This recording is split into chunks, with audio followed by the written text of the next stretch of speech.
ministre, mes chers collègues, votre gouvernement s'est donné pour objectif, au fur et à mesure de la législature, de rapprocher l'action des collectivités de celle de l'État. C'est le cas en matière de sécurité, mais la montée en puissance des communes sur ce sujet doit se faire sur des bases claires. Des bases claires concernant le recrutement de policiers municipaux, et votre gouvernement y a contribué. Des bases claires également lorsqu'il s'agit d'installer des caméras de vidéoprotection. Et là, nous rencontrons quelques difficultés au local.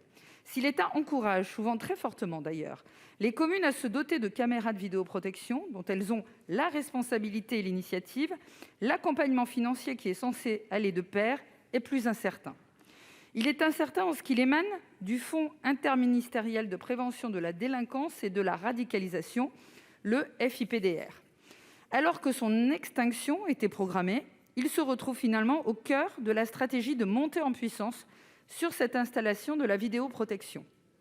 Pourtant, malgré la circulaire du 5 mars 2020 qui définit les orientations triennales 2020-2022 du gouvernement en la matière, ainsi que la circulaire du 30 avril 2021 relative aux orientations budgétaires du fonds pour l'année 2021 et affichant un budget de 69 millions d'euros contre 66 millions adoptés en loi de finances 2020, le compte n'est pas suffisant. Le gouvernement souhaite soutenir la mutualisation et la mise en réseau des moyens de vidéosurveillance. J'y suis favorable, si elle est matériellement possible. Or, dans mon département, par exemple, un grand nombre de dossiers de demande de subvention ont cette année dû être refusés, alors que souvent un diagnostic sécurité effectué par la police nationale ou la gendarmerie l'étayait. Les moyens sont 3 fois inférieurs aux besoins exprimés. Que compte faire le gouvernement sur ce sujet qui fait partie des préoccupations majeures des Français ? Je vous remercie. Madame la ministre.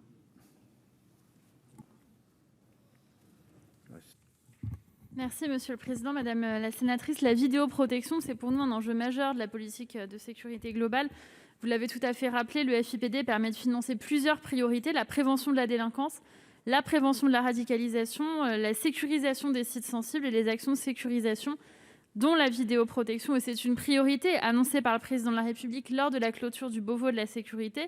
Je veux vous dire que la vidéoprotection bénéficiera bien d'une augmentation significative pour 2022. C'est une progression de 10 millions d'euros ouvert au titre du plan de relance qui portera le montant du FIPD à 79,4 millions d'euros sur l'an prochain. De plus, 5 millions d'euros ont en outre été prévus en projet de loi de finances rectificative pour 2021 pour financer des actions dites prioritaires de vidéoprotection, par exemple à Mayotte, comme s'y est engagé le ministre de l'Intérieur.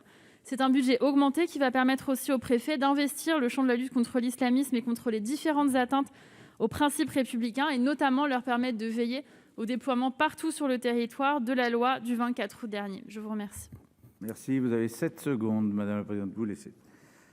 Quatrième intervenant, Monsieur